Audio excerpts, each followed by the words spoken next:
शुक्राचार्य के अनुसार पत्नी के अलावा इस स्त्री के साथ संबंध बनाया जा सकता है, इसमें कोई पाप नहीं है। नमस्कार, आपका स्वागत है। दोस्तों, महान आचार्य शुक्राचार्य ने अपनी नीतियों में मनुष्य जीवन को सुखकर बनाने के उद्देश्य से बहुत ही महत्वपूर्ण ज्ञान दिया है। शुक्राचार्य ने स्त्री एवं पुरुष के कई लक्षणों का वर्णन अपनी नीतियों में किया है। मनुष्य को नीच पुरुषों से एवं चरित्रहीन स्त्रियों से दूर रहने की आज्ञा शुक्राचार्य ने दी है।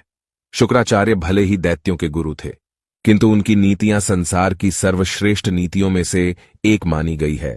इसी कारण देवता भी शुक्राचार्य की नीतियों का सम्मान करते थे। शुक्राचार्य कहते हैं, विवाह के पश्चात स्त्री और पुरुष का रिश्ता सबसे अधिक पवित्र बन जाता है।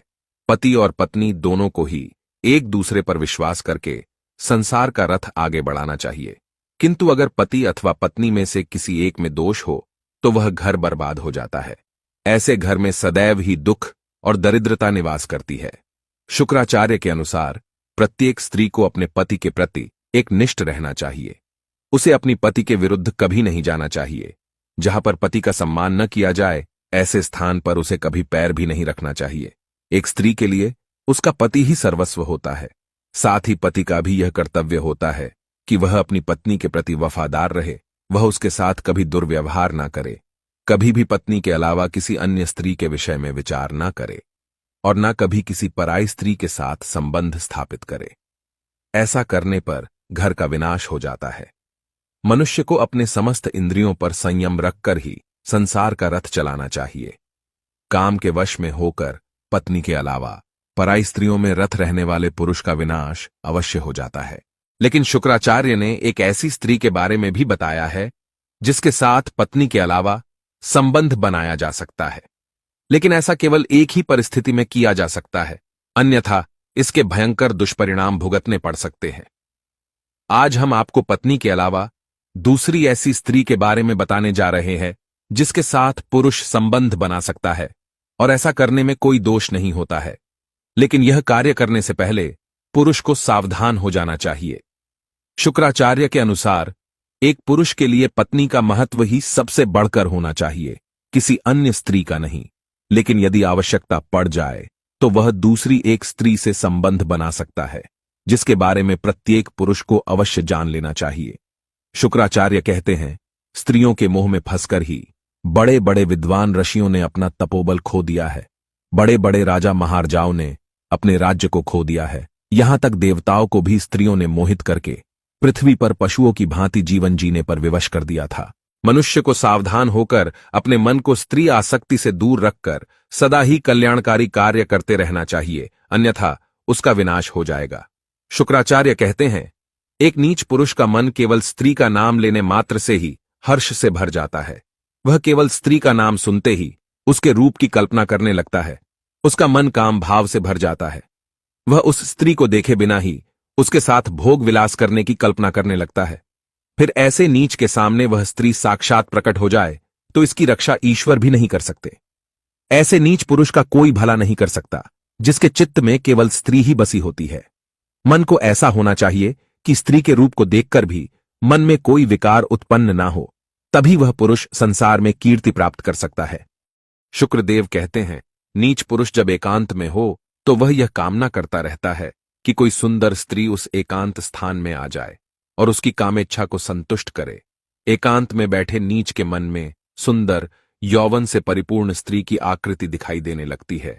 वह उस स्त्री के मधुर वचन सुनने के लिए आतुर बैठा रहता है, उसके कोमल स्पर्श की कामना करता रहता है। ऐसे व्यक्ति का जीवन में कभी उत्कर्ष नहीं हो सकता। मन को सदा ही अपने अधीन रखने वाले मुनियों के मन को भी स्त्रियां काम वासना से भर देती है। जब मुनियों की यह दशा है तो अपने इंद्रियों को वश में न रखने वाले पुरुषों के विषय में क्या बात की जाए। उन्हें एकांत में कोई स्त्री दिख जाए तो वे स्वयं का नाश अवश्य ही कर लेंगे। इसीलिए एक बुद्धिमान मनुष्य को उचित समय आने पर विवाह कर लेना चाहिए और अपनी पत्नी के प्रति एक निष्ठ रहना चाहिए। शुक्राचार्य कहते हैं कि स्त्रियों में रुचि न रखने वालों के लिए स्त्री सदा ही सुख देने वाली होती है। जो स्त्रियों में आसक्त न रहकर अपने जीवन का उत्कर्ष कर लेता है, स्त्रियां उसे ही अपना प्राणनाथ स्वीकार करना पसंद करती है। ऐसे पुरुषों के लिए स्त्री अपना सब कुछ त्यागने के लिए तत्पर हो जाती है। जो पुरुष सदा सर्वदा स्त्रियों के विषय में सोचता है, जो हमेशा स्त्री से संभोग करने की कामना करता है, उसका कभी भला नहीं हो सकता है। मूर्ख पुरुष अपना जीवन स्त्री के पीछे व्यथित कर डालते हैं। उठते, बैठते, सोते जागते उन्हें स्त्री ही दिखाई देती है। उनके मन में केवल स्त्री ही बसी हुई होती है। इसी कारण से वे लोग कल्याणकारी कार्य नहीं कर पाते। शुक्राचार्य के अनुसार किसी युवती से प्रेम करना अनैतिक नहीं है। जिस स्त्री प्रेम से समाज अथवा धर्म की नैतिक सीमाओं का उल्लंघन न होता हो, उसमें किसी तरह का दोष नहीं होता। लेकिन समाज के विरुद्ध जाकर, शास्त्र नियमों का पालन न करते हुए किसी स्त्री को फंसाकर अथवा झूठा लालच दिखाकर उसके साथ संबंध स्थापित करना बहुत ही अनिष्टकारक होता है। कभी किसी स्त्री को मलिन नहीं करना चाहिए। एक स्त्री अत्यंत पवित्र होती है, वह किसी के घर की लक्ष्मी होती है। उसे कभी दूषित करने की कामना नहीं रखनी चाहिए। दूसरे की पत्नी के साथ संबंध बनाने वाले पुरुष नीच श्रेणी के होते हैं।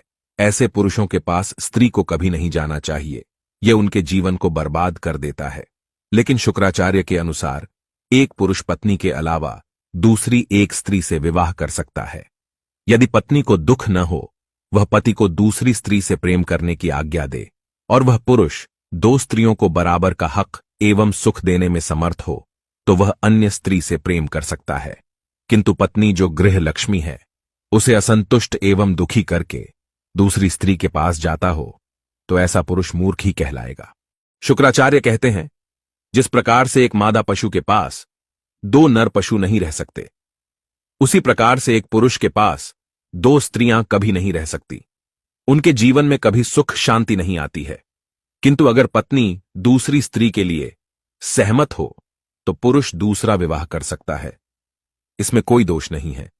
यह बात प्राचीन काल के समय में राजा महाराजाओं पर लागू होती थी, किंतु आज के समय में ऐसा होना असंभव है। इसीलिए कोई भी पुरुष अपनी पत्नी को दुखी करके अन्य स्त्री के साथ आसक्ति ना दिखावे, यही बुद्धिमानी है। नहीं तो परिवार का विनाश हो जाएगा। तो दोस्तों, शुक्राचार्य की नीति पर आपकी राय कमेंट में अवश्य बताएं। यह जानकारी अच्छी लगी तो वीडियो को लाइक जरूर करें। कमेंट में जय शुक्रदेव अवश्य लिखें। साथ ही चैनल को सब्सक्राइब करें। आप सभी का धन्यवाद।